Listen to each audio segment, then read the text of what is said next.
Ladies and gentlemen, welcome to the third edition of Inside Finn. I am here with friend, musician, actor, friend, Erik Fellenstein. Erik Fellenstein, hello. Hello. So, woo! The people outside, they're going crazy. Where are they? They're gonna show up. They're gonna be here. You didn't. Yeah. So, Mr. Fellenstein, I appreciate you being here. This is actually, you're my first friend that I've ever interviewed in the van. Well, Notice before I said friend twice, and there's so many, and now it's 3 times, it's 3 times a friend. which is an unfriend. It goes back and forth. It negates itself, so you got to be careful. Are we currently on friend? You just said it again, so now we're good. I think. Okay. I think it's a positive. So we know each other, and we exchange friendship. Mm-hmm. Is that how It's friendship 5. works? Number 5. Got to be careful. We're gonna have to stop it, 'cause otherwise it's gonna ruin this entire thing. So it's interesting because I normally, don't know a ton about the people that I'm interviewing, but I know some degree of somewhat. But for, I guess, people that don't know you, which might be some people. I don't know. You'd be hard pressed to find someone who doesn't know Erik Fellenstein. For sure, Yeah. for sure. Who are you? Who are you? What do you spend your time doing? Yeah. Who are you? What do you spend your time doing? Well, for those people that have been hiding under a rock in the desert, who haven't heard of me, God damn, what am I? Who am I? I make some music, as you said. Have done some acting stuff, mostly theater stuff, but I've done a little bit of video game work, and sort of trying to get more out of that so I can do more of the music stuff. I just launched a solo project called Pathlete, which is a long time coming that I've been putting together for a long time. Before that, and still, I'm playing a gypsy jazz band, which is where I've learned a lot about music making and sort of the production and marketing side of all of that, and still playing with those guys. It's a nice sort of backbone gig that I'm able to pay rent doing that sort of thing, and then do silly projects like Pathlete. I bike a lot. I like biking, as you know, and as you also like biking. For sure. Biking is I the honestly best. think that it's you personally got me into, I had a bicycle before I became friends with you, but it's you that made me realize that Denver as a city unlocks with a bicycle. I mean, most cities, I think it's the best way to see it. I just got a new bike. I had the bike I had before was I was really trying to go hard. This new bike is got these fat tires, so I'm not worried about going fast, which means I'm exploring even more. And I'm still I grew up here. I grew up in Arvada, which is 20 minutes outside the city, and I'm still finding parts of the city that I didn't know existed. Even South Cap Hill is so much bigger and so many cooler houses than I knew were there. For sure. All because of the bicycle. For sure. Yeah. Okay, so I actually don't know you pretty much. When you were explaining all of those things, one, I remembered stuff that you do that I'm like, oh yeah, he does do that. That's good. One of us does, because I don't know, music, and I don't know. When you first started, do you feel as a kid, because you played sports, you growing up, so you played soccer and stuff like that, do you feel there was a period of time in your life where you were all right, I want to take this more seriously, I want to devote time and energy to that, and then which of those disciplines was it, and what made you want to do that? Yeah. Can I put my foot up here? Sure. Yeah, absolutely. This is casual. Mi casa es tu casa. Cool. Yeah. We're inside. Your Finn, bed baby. is my foot palace.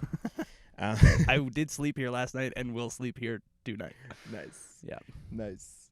I can feel the sleep under my butt. Yeah, it's it's not I don't know. I'm doing the thing full time, the arts thing, but no one does know me. But those just being able to do that, people will ask often how'd you get into it? What was that singular moment that you were oh, got struck by lightning, now I want to play violin forever. And it's for me, and I think a lot of people share this, or some people, but there was not that singular moment. It's sort of just a series of it was the thing that I liked doing, and I was just doing it, I did, growing up, it was violin and soccer were the two things that I did, and I got quite good at soccer. But in high school, because of there was like some this coach, that I don't know. We've talked about like for sure, it just makes it it's less a bummer fun. how, yeah, they can ruin a sport. And it was at the time where like one season you'd be playing high school, and then like fall season was high school, and then spring season was club. And I tried to do that 1 year of not doing high school. That was where the drama was. For sure. And just doing the club season. But oh my gosh, you regress so quickly. As I've found recently, I try to, juggle like recently. Joe and I, an old roommate from years ago. It was so long ago. Right. 3 weeks. It feels like a lifetime, to be honest. Right. I just moved for the viewers at home. For the three of you. Or the thousands. There are only 3. It's accurate. I have What's faith up? this will grow, but at this stage. It is. Well, it does. It takes some of the pressure. It's, because it is, well, to call it in the room, it's interesting because I know you. There's like a lot of topics that we've talked about that I'm like, I want to talk to Fellenstein because I think we have like some degree of, good conversations. But then all of a sudden it's like we have cameras on in the van, and there are going to be 3 people that watch it. So this is the same thing as like, for more or less, having a conversation that we normally do. But it's more formal. You like get. It is. I'll never forget. I for a school project in college, I think it was, had to interview my grandfather, and it was a really cool experience because that formality made us like get together. And I had to like press recorder. This was like serious, and I never would have just like pulled him aside at a family gathering and been like, "So tell me about like your college years." What I forgot what we were talking about. Yeah. But it actually made for a really nice, this like weird, structure that is the interview. For sure. You actually like I got some good stuff out of him, and still somewhere have the recording, I think, which is kind of cool too. Which is another it's good motive of yours, right? Yeah, to just 100%. sort of have like. What were you footage from doing people. at this period of time in your life? Right. And then it is interesting. I'm genuinely like, I don't know. You hear some people have like podcast conversations. I'm like, oh, people are just talking. And I'd like to get to that spot where I actually am not focused on, am I holding this microphone? Like, are these other things like actually like working and actually to be able to be like fully in the conversation? And I think the only way that I'm going to be able to do that is by talking to people more. Right. And eventually getting it to be second degree. Second degree. Yeah, second degree interviews. Yep, second degree. Old saying. Yes. Okay, so to all the 3 people who are watching this, thank you for being here. So So, okay, you just released, let's just like hop into currently what you're doing. You just released Pathlete. I thought it was really, really good. Besides, there were a lot of people talking a lot of trash about it. Yeah. And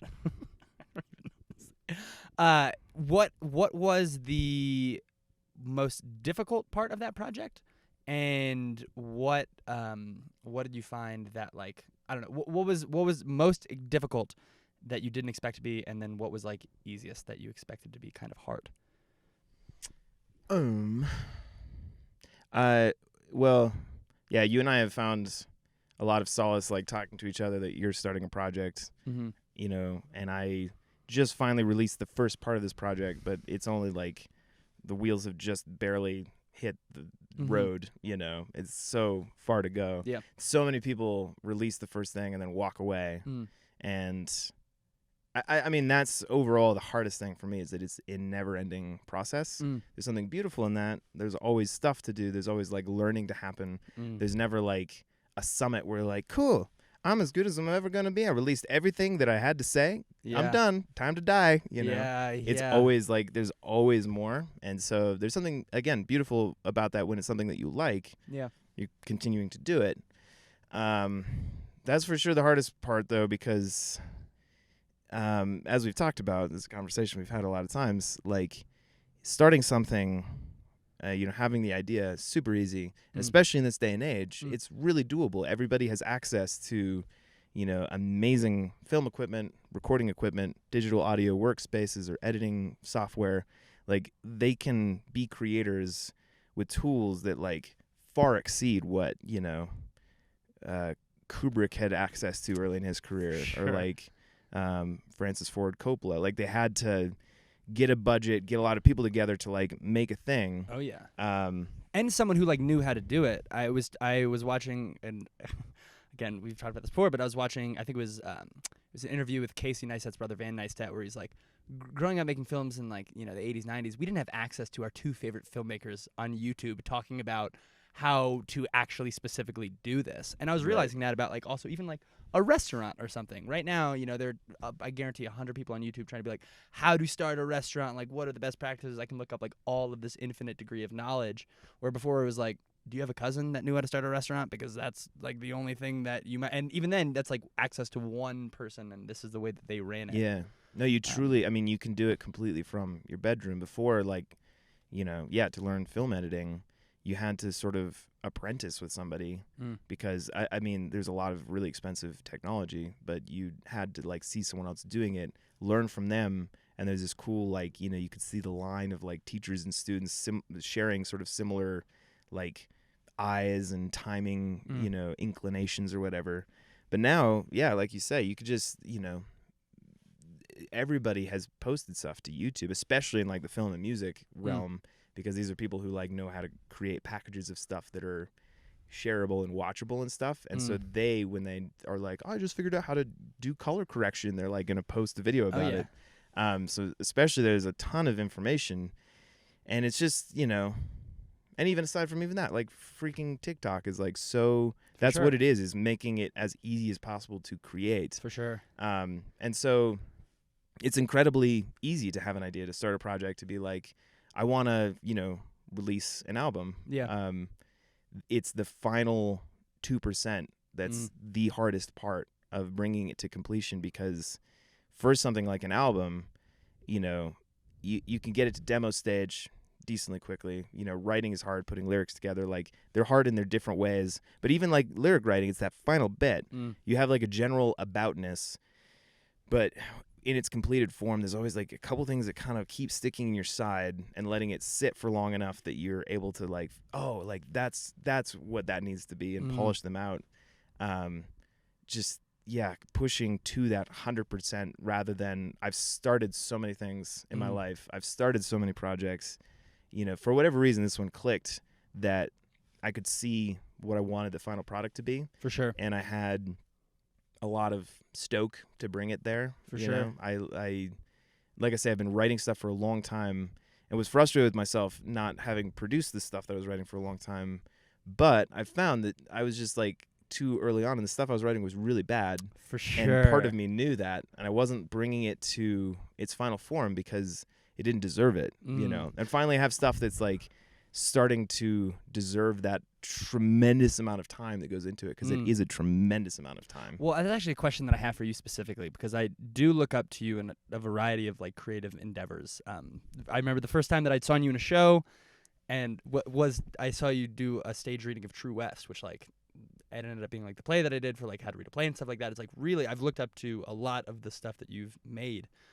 How do you define what deserves to come to fruition and what doesn't? Because so currently, I mean, this project is a great example of that, where it's like, I'm like, I don't know how to do stuff, and there's so much noise. There's so much noise on like the internet, and for a 99% chance this will just be more noise.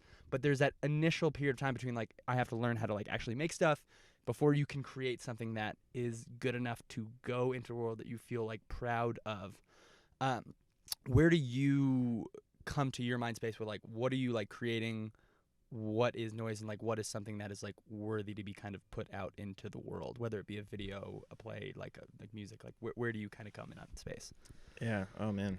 Yeah. If I knew the answer to that question, I think I'd like be way more efficient. For me, we've talked about Taika Waititi's strategy for writing a screenplay is basically to write it and then put it on a hard drive and set it aside for like at least a year and a half, maybe 3 years. And then after that period of time, come back, read it once, and then rewrite it from memory, and then do that again.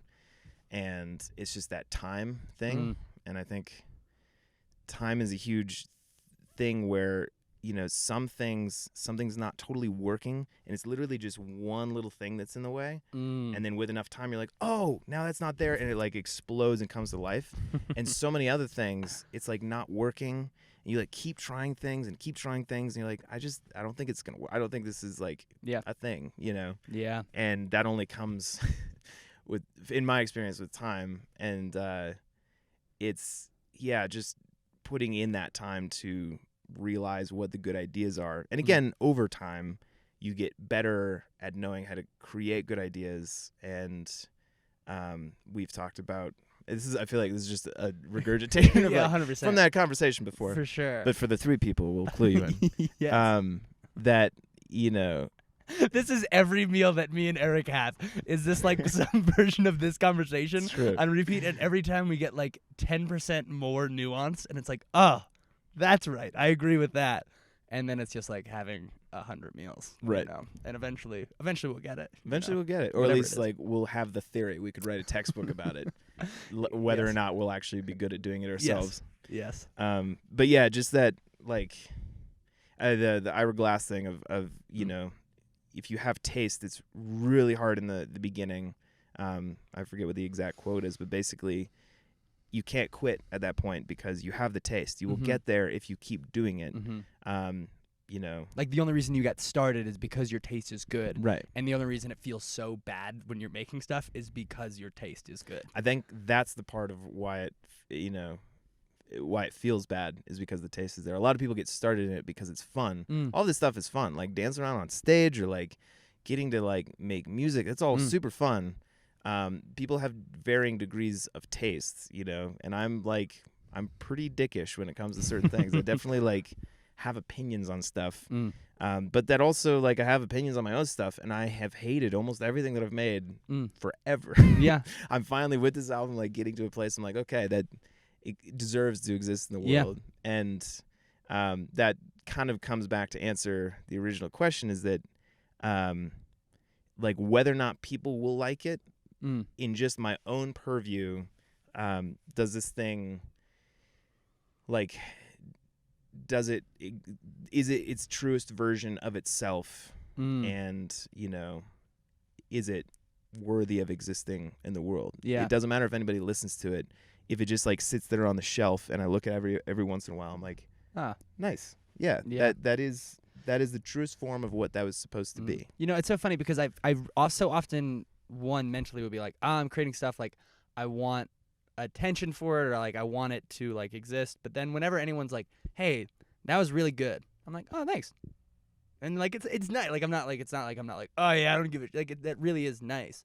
But there's like something about if you're making something and you're just like, you did it and you like feel good about it, it's almost like, I almost feel like at certain times it's like compulsive, like in a sense where it's like if I go through like extended periods of time where I'm not doing my work, I just like feel kind of gross, and so it's like if you can get to the end of it and just be like, oh, like I made that, and like you do feel proud of it, yourself. And that's a huge that's actually a tangible way to differentiate it. I've definitely done a lot of things that people liked that when they said nice job, I like, my gut reaction would be like, yeah, but the second bit kind of dragged, right? Like, and like pinpoint all the things. And then I've also made stuff that, when people say, hey, nice job, I'm like, oh, thank you. And I because I think it was a nice job. I've done shows, plays where I wasn't stoked about the performance, and it hurts to get a thank you because you're like, it wasn't as good as it could have been. And then other places where, I mean, part of it is getting better at accepting compliments, which is a thing. It's hard to do. It seems like a strange thing, but I actually met someone in Mexico City this past week that was so good at accepting compliments. I still have yet to distill it, but I was like, he's the brother of my friend's new wife. That's a confusing thing. But he goes to school out in California, and it was just like, just like really brilliant in a lot of things. And I would just like finish saying something that was like nice. He's like, oh, thank you very much. Like, and it was like genuine. And I was like, you received it? And I was like, how do I do that? You know what I mean? Like, that's awesome. I feel good. You feel good. I've found in my little experience, it's literally just that. It's like keeping it super simple. Of saying just like, thank you. Yeah. Not receding into like, not even going there in your brain of like, yeah, but you know, like all this Yeah. stuff. Even if you don't say it, like that comes across. Mm. If you're just there in that moment and just say thank you. Yeah. And even if you are stoked about it, what I've been doing recently, which is also not good, is like people are like, hey, you know, nice job on the album. And I'm like, thanks. Yeah, it's a fun, you know, I'm glad it's finally out there. Glad to whatever. Like that is sort of walking over what is a very nice gesture on their part. Mhm. You should just be like, oh, thank you. Thank you. Yeah. That's That's it. it. You know? Yeah, no, if you that's keep good. going, it sort of is like negating sure. the very nice thing that they just did. For sure. No, that's good. I honestly, like, I almost, this isn't directly, well, maybe, I don't know. I can't tell if it's related or not because it's still a half-formed thought. But I was like, I can't remember, I read this online about, like, people that were meeting celebrities or something like that. Obviously, not this case at all. But it was like when you're, like, meeting someone, people are like, oh, like, I love you so much. Like, this is, like, a great thing. And people are, like, like, a lot of times, like, they're uncomfortable by that almost, I think. But, like, if you say, like, hey, like, thank you so much. Like, that thing that you made, like, brought enjoyment to me. Which it's like, they can't negate that. You know what I mean? It's not like, I love you. It's like, you don't know me. But it's like, oh, like, you made this thing, like, and I appreciate that. And you made that. It's like, just kind of like almost to a certain point, that's just pure. That's just what that is. Like, you made this. I enjoyed it. Thank you. I'm happy that you enjoyed this thing that I made. And then you can just move on from that. You know? Yeah. I don't know. Separate question. What do you think is the difference between a good actor and someone that's an incredible actor? Like, what do you think divides that? These are intense questions. I know. Oh my gosh. I have so many theories. Like, even though I'm trying to regress out of theater, like, that's where I have my most ardent opinions. I often feel like a hack in the music world, you know, and like I'm barely like figuring shit out, but for whatever reason, the like narrative storytelling world, I'm like, no, I know how to make good stuff. I'm real good at it, even though I've made very little. Well, but it is, you know, my opinions on you in the theater world is that you are still to this point the strongest actor that I've ever seen from close proximity. So the way I explained, which is nothing, but like because I haven't done with that many people, but I've seen you in a couple different things, and I've seen enough shows to have like at least some opinion on that. But the way I explain to you to people is I'm like, I don't know, like, I'm like, he's the strongest actor that I know, and for some reason he's doing music. And I don't have any context for what makes someone good at music, but I'm like, he must be really good at music if he's like choosing to do music over acting. Well, you have some thoughts. The thoughts which I think you have expressed that I think make sense is you have much more creative control in the music realm over what you're doing. Right. As opposed to acting. It's like someone else's like thoughts and opinions on you. It's like, are you the right fit? Do you look the right part? Do you have a good feel? Not to mention like it's not in your hands at all. On the previous point, like Michael Jordan was really good at basketball, but he left for baseball for a little bit, which was you know, that's not what he was best at, but he wanted to do it for whatever reason. Yeah. And this is, you know, you have way more creative control, and especially in this day and age, both things are present. You know, you're creating the entire package. When you're starting a band, you're making the videos, you know, you basically can take on as much as you want and really make it its own living, breathing narrative art. You know, you can like create a really interesting identity with it. If you want to, you can also outsource all those things, have somebody else make the videos or whatever. But sure. There's like opportunities to flex all those muscles in music. And again, to be able to say my own words in my own way and not have to rely on so many, you know, freaking toothpaste commercials or whatever else where you just, and to me that is like, I've been in like one, maybe two shows that I really believed in the thing that I was doing, and I really thought it was a great product. You know, everything else, there's been a majority where it's like, this is, you know, it's like the cast, it could have been better casting, the script isn't great. It's like there's so many variables to fuck up. That's why like a great movie or great theater is really a mind-blowing thing, because there's so many people involved. It's such a like huge process. Yeah. And like the whole concept of like a weakest link, there are plenty of places for like there to be a weak link that can let the entire show just kind of specifically fall apart. On the leadership end, you know, that like here in Denver, Colorado, there's not a lot of, you know, like really great leaders who can assemble the team that needs to be there and all of it. Like, they tend to go elsewhere. For sure. Is that something? Because to me, in my brain space, it's like I do think so. That was in college. I actually had trouble because I had done so little theater that like every time I see a show, I'd be like, That was incredible. Like it was all so good because it was also like new to me. But you do have some like relatively strong thoughts and opinions on that, and then to kind of a previous space of like that hourglass, like potentially just a very high category of taste. Do you like? Is that something that you desire to do at some point, like to direct or be like in control of like a creative team, or is that like? Yeah, I'd love to, but it is super. It's very competitive, and I mean Yeah. that's definitely an underlying thing with the music side is like I'm able to make a lot of stuff, and if I've made it myself, that's sort of a resume in some sense that I can be working on all of these different processes and use that to direct instead of like going to NYU, the Tisch, and like trying to get connections and like getting a master's in cinematography or whatever, and like getting to know people. In some sense, maybe being more free to work on my own things, and then maybe one day like write a thing and try to have the terms be that I also direct it. Yeah, it would have to be really good in order to do that Yeah. to be a fresh new thing. But well, and to Yeah. the degree that we were talking about before, the internet also, I feel like, to a certain sense, kind of democratized that process as well. Where before, it's 1980, you got to go to New York. That's the only place people are, and the internet doesn't exist. And now it's a toss-up. I really do feel mixed on both because now it's like everything is online. In theory, if you're good enough, it will get seen. But then also, there's just so much more, right? That like you still have to be there. You Yeah. still very much, because it's ridiculous how much happens away from the art itself. It's all about rubbing elbows with the people, you know.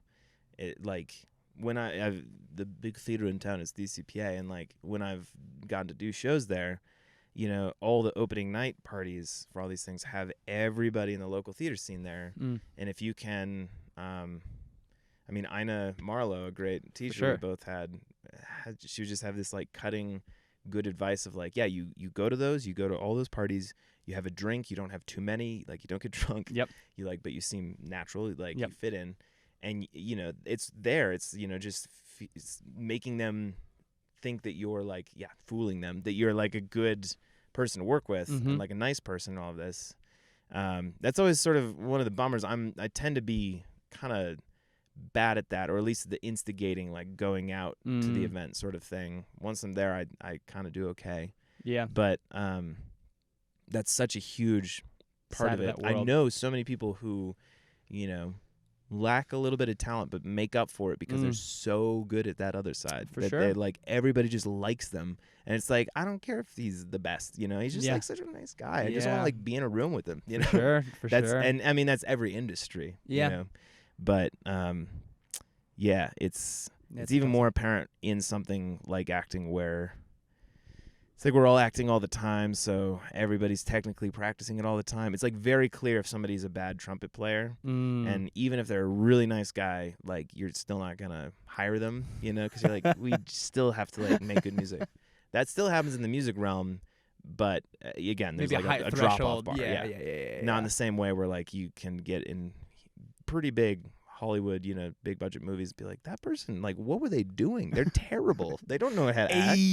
But they're just like, either extremely good looking or fun to be around. That's fair. Yeah.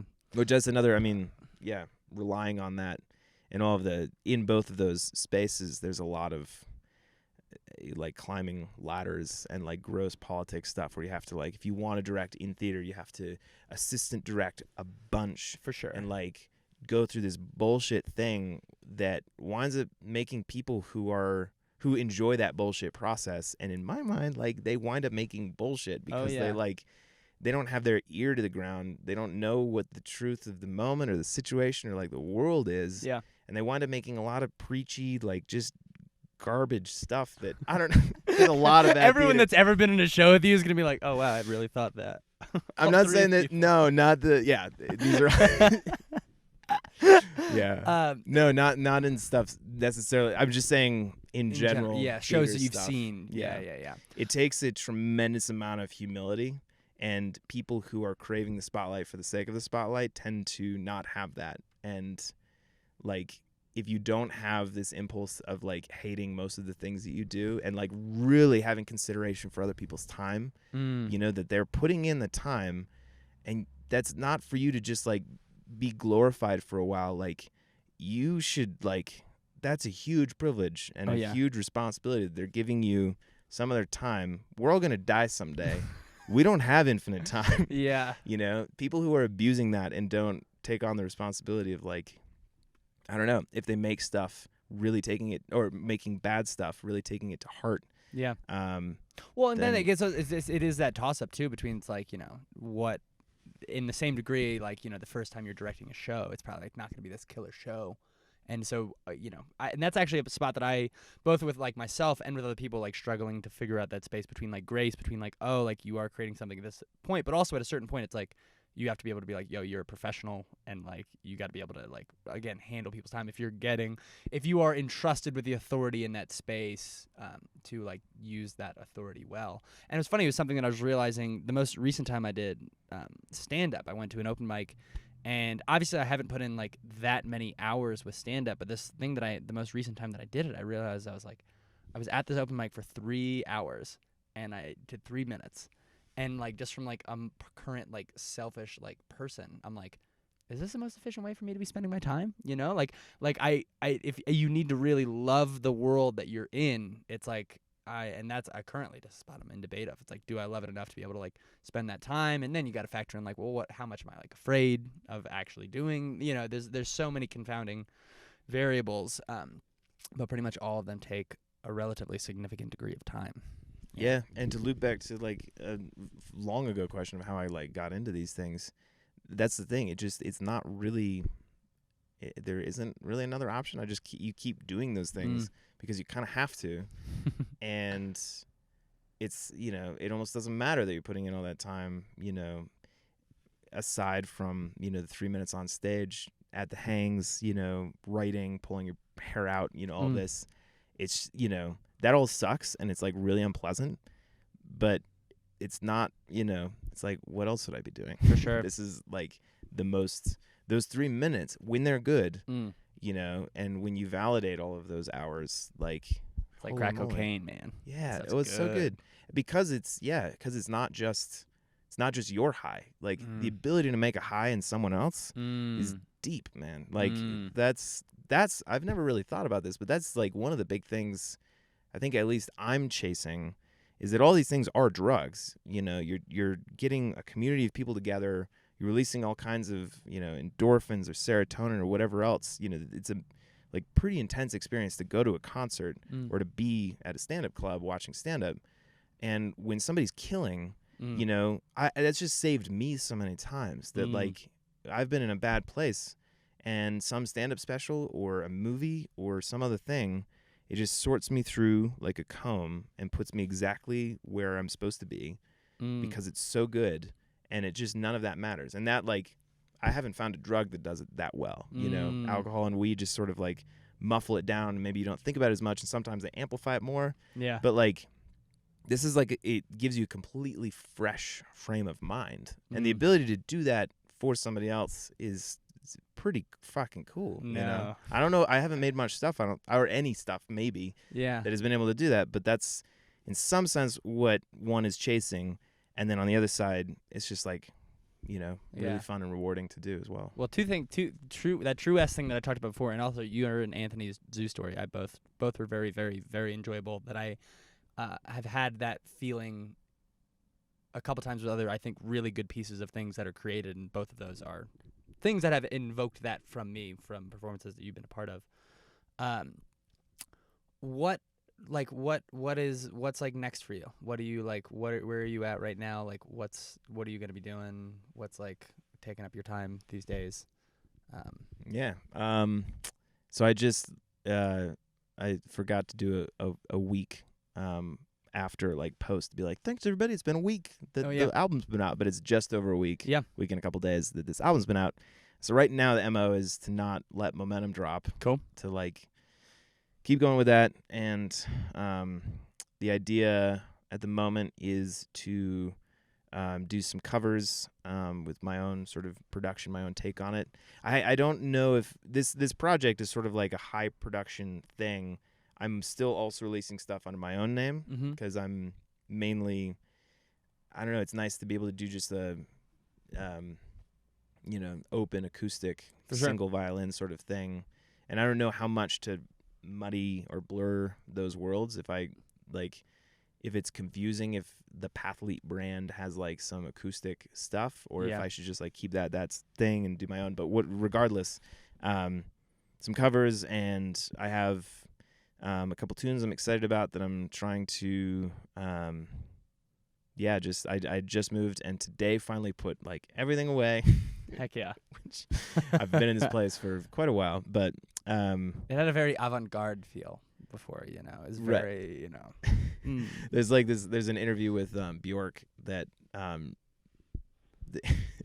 she has this like, it's in her house when she's young, just coming up, and it's this massive living room. It's like a big house with no furniture, and there's like a small little keyboard over here and like a microphone that's like half, it just like it looked like a weird college, it's giving a huge budget to a college kid, and they're like, I just need my keyboard and my microphone to like push at things and be Bjork. That's so funny. So funny. But yeah, mostly trying to keep momentum with that. I'm kind of adamant about the acting thing. I like turned down an audition for a video game project to like, I feel like for at least the time I have to like at the moment like really be deliberate. If too many other things pull me into many other directions, then it's gonna slow down. I don't know. I don't know. I think that there is a certain degree of maturity in that as well, and that's something that I just read this article. It'll be in this week's What You Need Wednesday. Will this be released for Wednesday? Almost certainly not. Today's Tuesday. So it would be in a previous version of that. But it was a Wall Street Journal article called "The Paradox of Efficiency," and it's like as you get more efficient, you're like, oh, tight, I can do this project, and I can do this project, and I can exercise. Like I have those three things done. But also like I'd like to be like getting more dinners with people, and also it's like, well, I also like kind of want to get into like doing this, and I want to play tennis, and also it's like, well, it'd be cool to like learn how to put solar on the van, and so it's like the more stuff you do, the more stuff you think you can do, and then you just are in this infinite place of doing more stuff, and eventually you'll get to a spot where either you break or something falls or something like breaks like bad, and it's hard because you almost have to switch into a different mental headspace of being, it's like, I'm actually going to keep this bandwidth open to be able to do stuff that I actually do care about, and just knowing that factually as human beings there's going to be opportunity costs. Like I cannot do everything that I want to do, nor can you, nor can anyone, despite how much of like the myth of some awesome productivity system or to-do list or setup or flow or some wonder drug. Right. Well, and part of that, there's, in my view, a bunch of like, there's different types of tasks. There's things that I can do. Basically, like creative energy is very different from like just getting shit done. Like if I have to vacuum my floor, like I could do that after a long shift at work, or like in the middle of the night or in the morning. Like that's just a mindless thing. Yeah. There's a lot of tasks. You've always been like a midnight that. vacuumer, I feel like. I do. Fuck the neighbors. That's what I always say.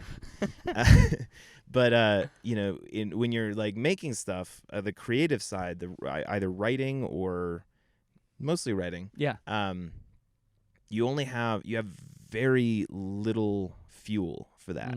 For me, at least, it gets expended, every day, and I really have to be deliberate about like what that creative thing is. If I'm spending time, learning lines and going deep into a character and getting stoked about that, then that's less fuel for these other things. And, so even and also, it is one thing that something about that daily kind of thing of only knowing so much. I think that it is something that you said at one point that really was profound, that whole concept of like fishing, right? Where it's like, you like, in order, like, you don't know what's going to show up each day. Like, and you do, in theory, right? You only get so much time fishing, right? And so it's like, if you're going to like put your hook in the water and, you might catch something, you might not catch something, but also it's like, you can't spend all day fishing. You only have so much energy, and like, what is the things that you want to, fish for, work on, that's something, you might catch something magical might appear during that session. But you can't spend all day fishing for all of the different fishes and all the different lakes and all the different streams. Right. And I think it's even, I mean, on that analogy, the other things are like different activities. It's like trying to spend some of your time fishing, and then the other thing is like hunting, and then the other thing is, painting, or it's just plain less time, or in less likelihood that you're going to get a fish, the more of those things, which again, I don't know, like fishing itself is again one of those easy tasks that is mindless, that isn't exactly what I'm talking about with the like cerebral, finite resource sort of thing. Part of that too though is that like when you're just doing music, like my brain is in that more often. I'm sleeping on it and I'm thinking about it more often. If it's working on other problems to solve, then I don't know, every once in a while if you're really stuck on a thing, sometimes getting outside of that, working on something else like gives you context, and you wind up solving something more quickly or better than you would have just like staying in it. Yeah. But most of the rest of the time, like I think the secrets to all these things are just like really obsessively working on it. It takes this weird, I haven't had it for most of my life, this sort of obsessive quality. I never built Legos as a kid. Yeah. I was like, why would you? That's so much time.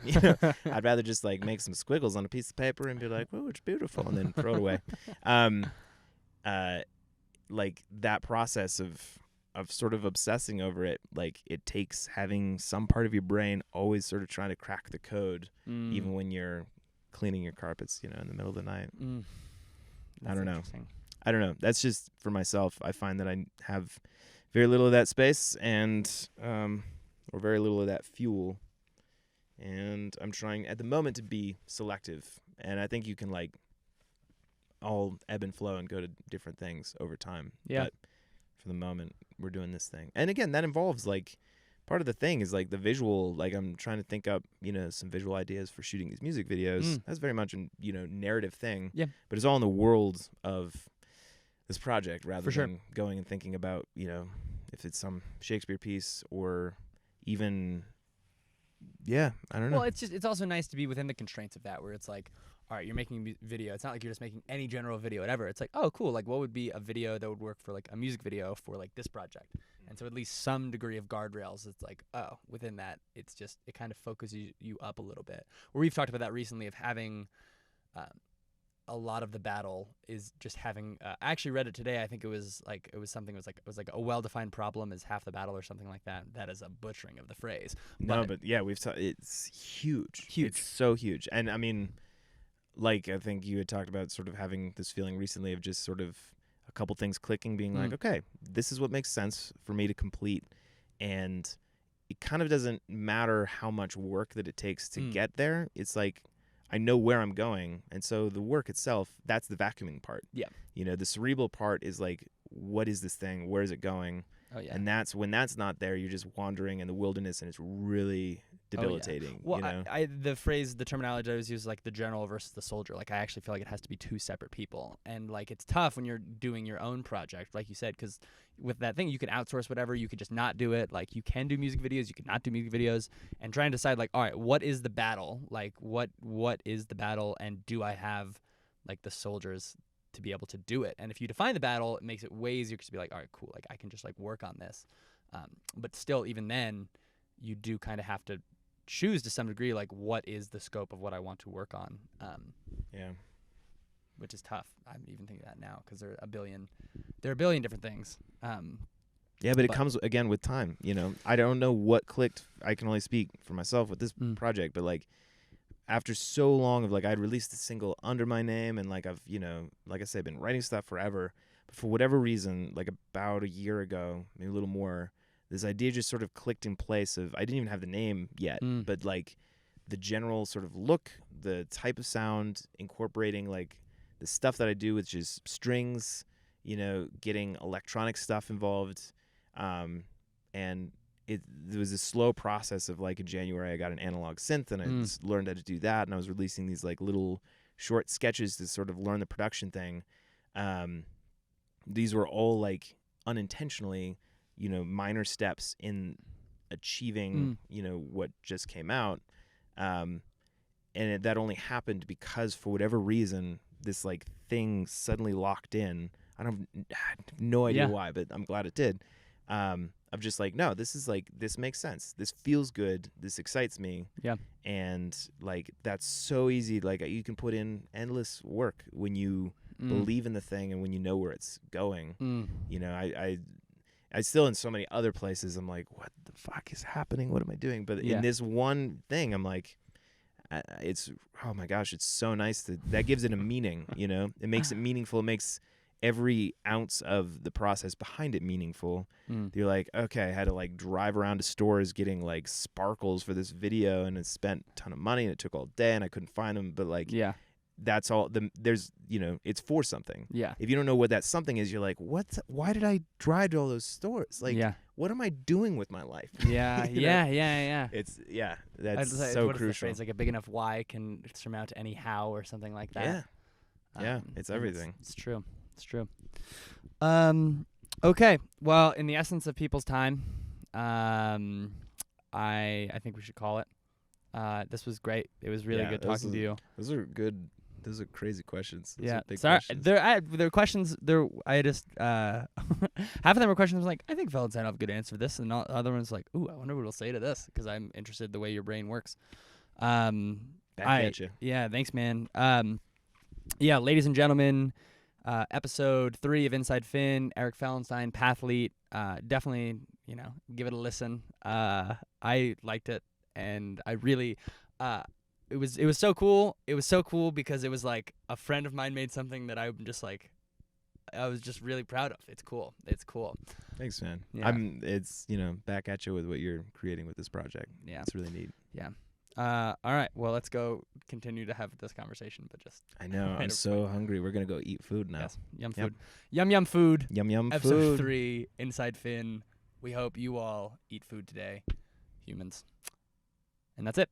That's it. Bop. Bop.